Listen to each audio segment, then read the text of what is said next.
Okay, I'm not going to waste your time. Let's get you a physique like a Greek god.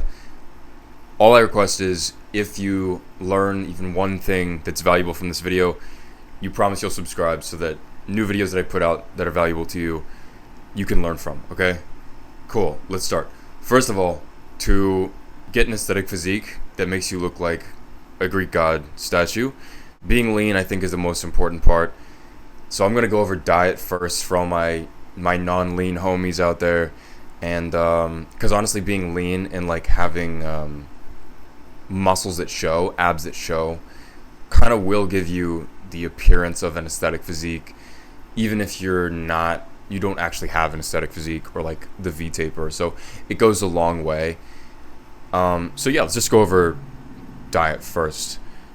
So most diets are hard to follow, okay? So I'm going to break this section up into 3 parts.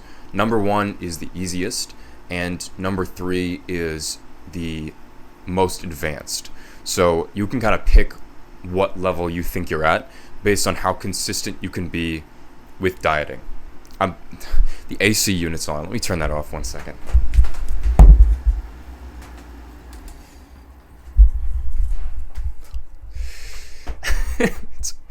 My bad. I know that audio is terrible, but it's getting really hot in here. Yeah, so number 1 is the easy diet, okay?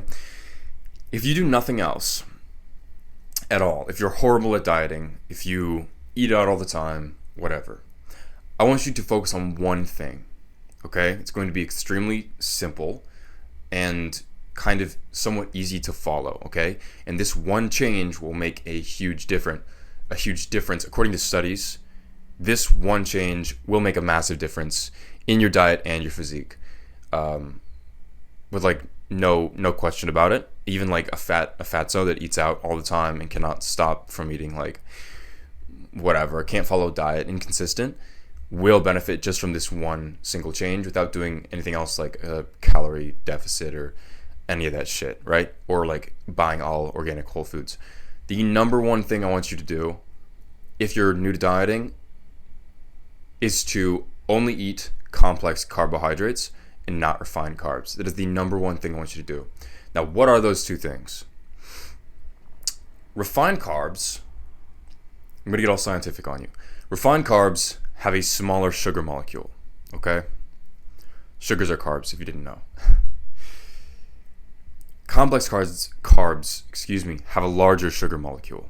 Refined carbs are things like pasta, white rice, breads, sugary candies, right? Stuff like this. Complex carbohydrates are stuff like oats, brown rice and wild rice, starchy vegetables, fruits, black beans, lentils, and other stuff like that, sweet potatoes, things like that, right? And you can imagine this process in the body. So the sugary candy, junk food, white bread, trash, garbage that you consume, they have really tiny sugar molecules, smaller sugar molecules. Your body ingests that. It thinks, okay, I've got to digest all this, right? I have to process all this. And it goes through all of that sugar very, very quickly. And guess what happens? Your blood sugar spikes, right? Of course it does, because it was so easy to go through.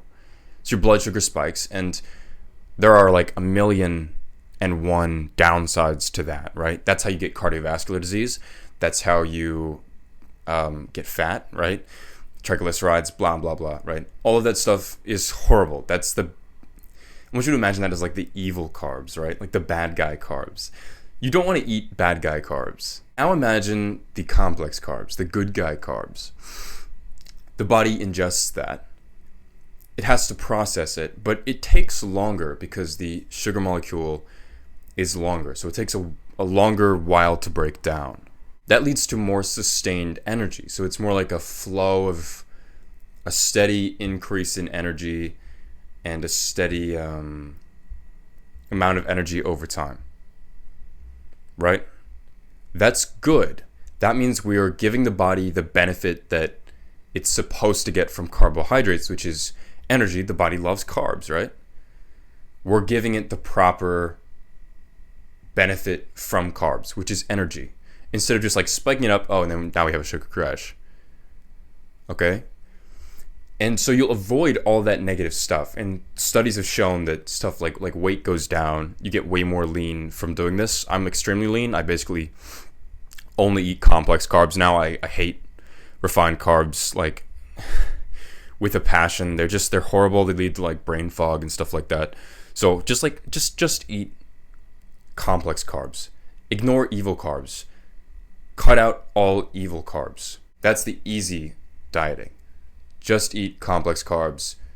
Stop eating refined carbs. Now for the intermediate dieting. So if you're a bit more eager than just switching up the carbs, then what you're going to do is move towards more of a caveman diet. And this is a simple principle to follow. If our ancestors ate it and it's sourced close to nature with as few steps between nature and your mouth, then it's probably good for you. Okay? That just means buy whole foods, cook whole foods if you can. You can eat like a balanced diet, right? You can eat a variety of different nutrients, right? Kind of any kind of protein you want, any kind of carb, but I would still stick to complex carbs. In vegetables, it's not too strict, but just like avoid things that have been processed, avoid things that have extra people or factories or weird chemicals in between nature and you, right? Buy frozen food, buy frozen fish, buy frozen chicken. Don't buy like microwave ready meals. The inferior athlete eats microwave meals. They eat random trash foods from fast food places. Don't eat that. If you want an aesthetic physique, if you want to get lean, fast, trust me, just eat whole foods. It's not that hard to cook. You probably don't even need to cook most of them. Just like take some frozen stuff and throw it together and then microwave it, you know? But if you do want to cook, then that's quite fun too. Eat whole foods. It's good for you. Doesn't contain weird crap. We evolved to eat whole foods, okay? We evolved to eat a wide range of things, fruits, vegetables, meats, etc. We did not evolve to eat synthetic garbage. It's pretty simple. Eat the caveman diet. It's good for you. Avoid alcohol, junk food, as I said. And what we're doing is we're going to aim for about 80% perfection. So no one's perfect with anything. I mean, maybe you are. I don't know. But with this caveman diet, I understand life gets in the way. Let's aim for about 80% perfect. Like 80% of the time, you're going to get it right. So most meals, but it doesn't have to be all of them. Okay? And don't beat yourself up if you kind of slip up and eat something else. It's okay. Life happens. If you're a bit more experienced, I would move towards a keto diet. Basically, you remove all carbs and your body undergoes a process where it starts burning ketones instead of carbohydrates. Apparently, it's a little bit tough at first. You get like flu-like symptoms at first. Then it goes away, your body starts burning ketones, and you have like no brain fog. You can get really lean. You have a ton of energy and stuff like that. It is a bit harder to follow, so that's why it's in the expert category. But if you're like, you really want to diet and you're a bit more experienced and you can do it consistently, then maybe try the keto diet. Basically, you're going to eat proteins and fats instead of carbs. You can do your own research into the intricacies of the keto diet. And for now, I'm just going to move on. Ground rule. If you've never really done this before, every single meal should contain some form of protein. Choose a form of protein as a base. That can be eggs, chicken, fish, red meat, whatever. Every single meal should contain that. It shouldn't be like, I don't know, like toast or something, right? Every single meal needs to contain protein. This will make you more full, less likely to gorge, stuff like that. I think actually a lot of people's issue with dieting is that they don't eat enough. So their body constantly has cravings instead of providing with enough protein, carbs, and fats so that it's satiated.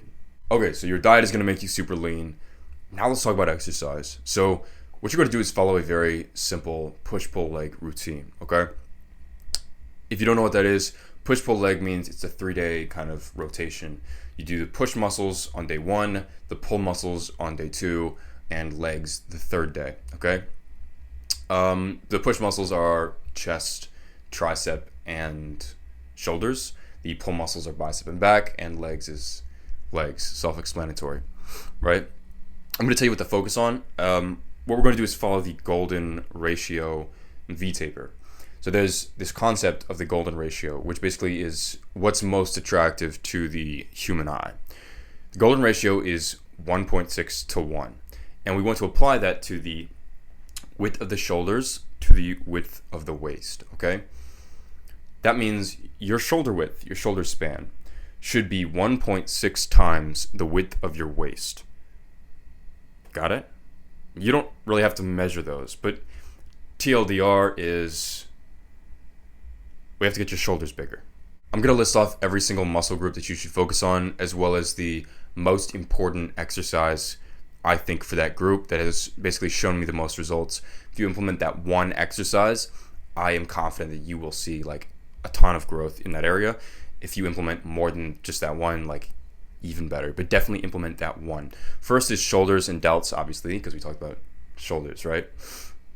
Number 1 is going to be lat raises. So lat raises are where you can do this with a cable as well, grab a dumbbell, hold it kind of at your side, your arms are slightly bent. You do this with 2 arms, by the way, not just one. Then you're just going to raise it up kind of like this and then let it down. It's like flying. That's 1 rep. You do it with 2 arms again, but I'm holding this mic.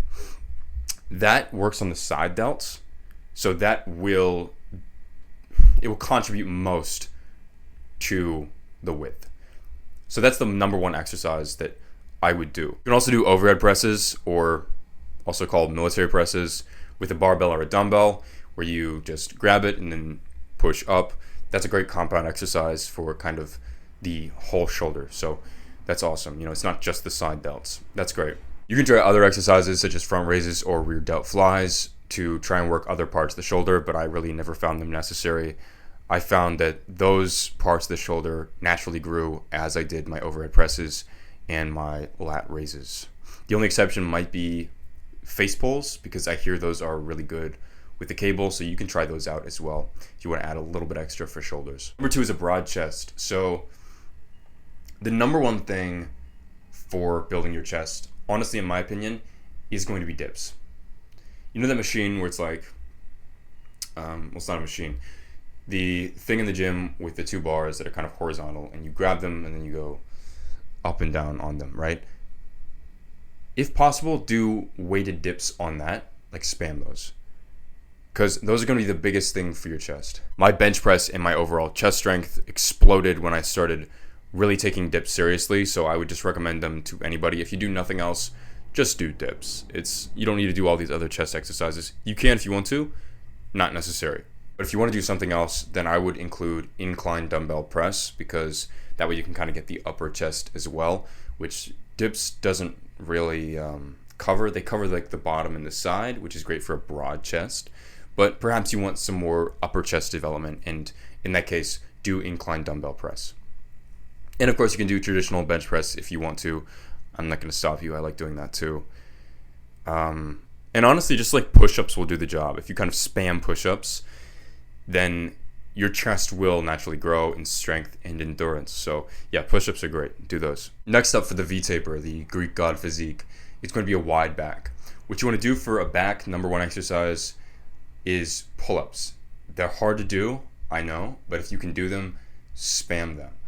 I want you under that bar all the time, doing like as many push-ups as you can until failure, doing weighted if possible. If you're comfortable with like putting the belt on and looping the chain through the plate, do that, because that is the best back exercise ever. If you can't do that yet, then I would do they normally have an assisted pull-up machine where it's like you can flip up a pad, you can kind of kneel on it and grab the bar, and there's like some assisted weight that pushes up the pad, so you can sort of train up pull-ups that way, right? And of course, lat pull-downs are a great way to kind of progress to pull-ups, but lat pull-downs are also a good exercise to add in addition to pull-ups, right? Because what you want is the lats, you want the wings the muscles right under the arm that contribute to a very wide back look. Barbell rows are also great. They're a good compound exercise for back. Just load up like a plate or something on there, more if you can. Bend over, grab it, and then do yourself some rows. It's really good for you. With these, I want you to focus on squeezing your shoulder blades back and kind of like focus on tensing the back muscles as you do the movement, right? So for pull-ups, focus on retracting those shoulder blades and squeezing the back, right? Because that's going to pay off and make sure that you don't just do those pull-ups or those other back exercises with like other muscles like your biceps, right? As well, focus on pulling your elbows towards your hips with all of these. Rows, pull your elbows towards your hips. Pull downs, pull your elbows towards your hips. This will kind of help your form and better engage the lats during these movements. And honestly, you can just do all of these wide grip. If you're trying to go for like a wide back, maybe just like try everything wide grip. Wide grip pull-ups, wide grip rows, wide grip lat pull downs, just like max width, right? Because that'll contribute a ton to the V-taper. And bonus is core. I don't have any core exercises I really like because honestly, I've always been kind of lean, and I diet and I have a low body fat percentage. And when you have those things, you're automatically going to have abs at all times. I basically remember a girl was like asking me like, how do you always have abs? Like even when you're laying down, you're not flexing them. I always have abs. Diet is the number one thing for abs. So yeah, get your diet right. However, you can try something that I kind of liked recently, which is a modified crunch with something called a Bosu ball, which is like a weird yoga piece of equipment. It's basically like, you know, a yoga ball? It's like the top of a yoga ball, but it has this like plastic base to it. So it's like flat on the bottom, but it has kind of like a rounded top to it. Recently, I've been putting that on the ground and doing crunches over it with my back like extra extended, right? So I would like sit on one side and then I would arch my back so that I was doing crunches, but my back was like extended, right? So there was like a forced arch there. Then I'd hold like my arms out or something like that. And I'm pretty good at crunches. Like I have a fairly strong core. After a few of those, my abs were like shaking. Like, and I had never really had that happen to me before, ever. But my abs were like shaking from effort after like 6 of those, right? And like my abs weren't tired. So I think there's a lot of potential there. I'm going to keep trying it more and see if I like that ab exercise as much in the long term. I think you should try it as well if you're doing any kind of core exercise. Maybe switch one of your core exercises to the weird modified one with the Bosu ball, and see how you like it, right? In addition, I think hanging leg raises are the only one that I would say is my favorite. So you take a pull-up bar, hang from the pull-up bar, and just like raise your legs so they're kind of parallel to the ground. And then you hold it for like a count of 1 and then you let it down, right? And you'll do that for like 10 or 15. Yeah, but those are the only 2 core exercises that I would consider worth it to add to my routine. Also work other muscle groups adequately. Obviously don't skip legs, work everything, but focus on the muscles that I listed in today's video. Basically like come up with your own simple push-pull leg routine, but then substitute the muscle group exercises with the ones that I have listed today. I think you'll see a ton of progress doing this fairly quickly.